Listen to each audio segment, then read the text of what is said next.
Bonjour, c'est Gilles sur boursicoté.com. Voici l'analyse technique Forex et matières premières pour cette journée du mardi 2 juin 2015.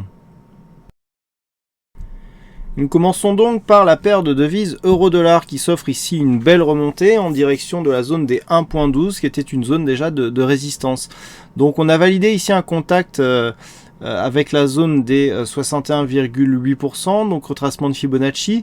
Donc bon, malgré une attaque, eh bien les cours remontent. Je vous avais dit qu'il fallait confirmer ici avec une cassure de cette zone des 1,0836. On a marqué un test avec cette zone, mais depuis les cours restaient bien au-delà de cette zone des 61,8%. Et puis sont remontés brusquement aujourd'hui en direction des 1.12.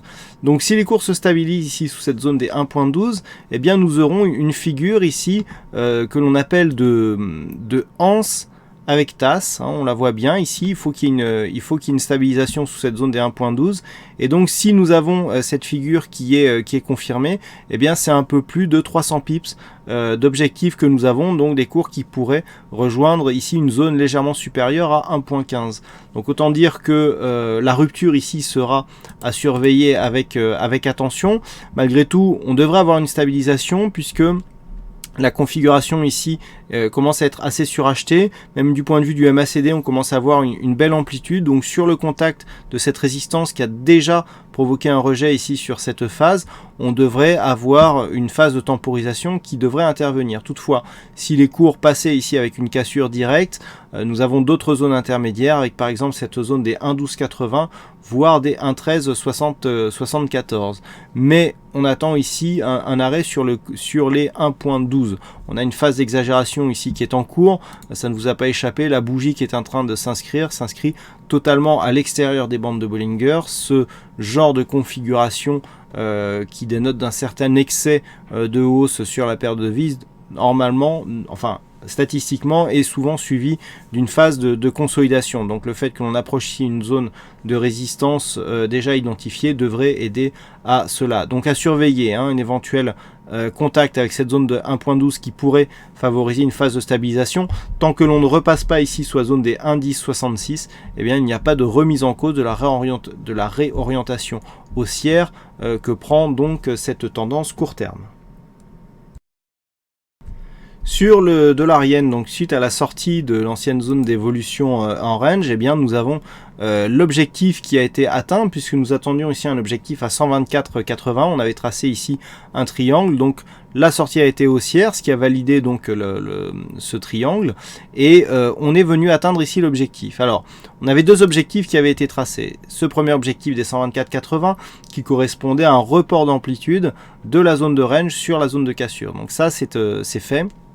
Et puis nous avions un deuxième objectif qui se situait ici à 125,61, qui correspondait à une extension de Fibonacci sur la dernière phase, sur la première phase de consolidation. Alors la phase de consolidation est plus éloignée, quoi qu'il en soit, cet objectif existe, nous verrons bien s'il est atteint ou pas. A priori, ça risque d'être difficile puisque nous avions, alors je me rappelle plus si je vous en avais parlé hier ou c'est peut-être sur l'analyse Facebook que je l'ai indiqué, on avait une divergence qui existait, ici on le voit bien, ici sur cette phase, avec ici un stochastique donc qui marque, un RSI qui ne marque pas un nouveau plus haut, alors que nous avons ici un nouveau plus haut sur le contact avec cette résistance, les cours montent et l'indicateur du point de vue c'est plus haut est plutôt baissier. Donc cette divergence pourrait, avec d'autres facteurs, favoriser une phase de consolidation. Alors si la consolidation intervenait, tant qu'on ne descend pas sous cette zone des 123,33, on peut dire que la dynamique, après une phase de consolidation, pourrait repartir à la hausse avec une bonne probabilité. Par contre, si on commence à casser cette zone et que l'on revient par exemple sur 121,82, on aurait quand même des signes d'affaiblissement de la dynamique en cours qui est impulsée par ce mouvement court terme. Malgré tout, ce que l'on peut voir, c'est que donc la phase de consolidation très court terme est déjà en cours. La zone des 124,80 ici a relativement bien fonctionné. On le voit sur cette phase, on est vraiment bienvenu toucher cette zone comme zone d'objectif et on revient dans un premier temps sur la moyenne mobile 20 exponentielle. Donc pour l'instant la dynamique est toujours en cours, donc à surveiller ici les deux zones d'objectif dans le cas d'une phase de consolidation, et sur une rupture prochaine donc de cette zone des 124,80, eh bien le prochain objectif se situe sur 125,61.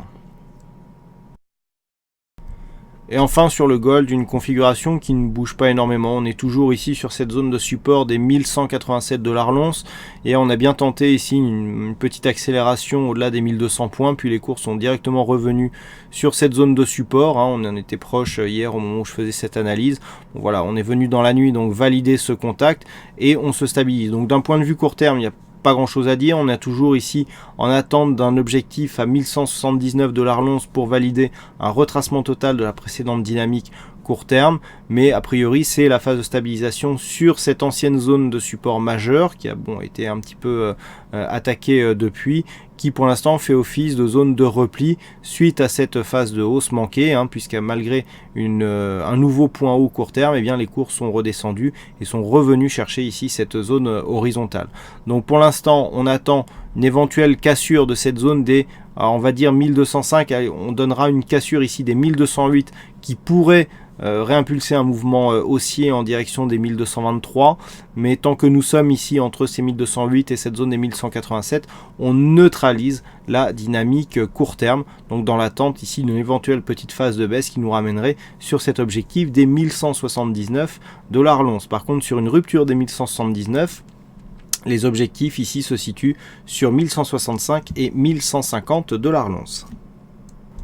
Voilà donc ce que nous pouvons dire sur cette analyse technique Forex et matières premières. Je vous souhaite à toutes et à tous une bonne soirée, bonne chance dans le prochain trade et on se retrouve donc dès demain pour d'autres analyses techniques sur le site boursicoté.com. Bonne soirée à tous.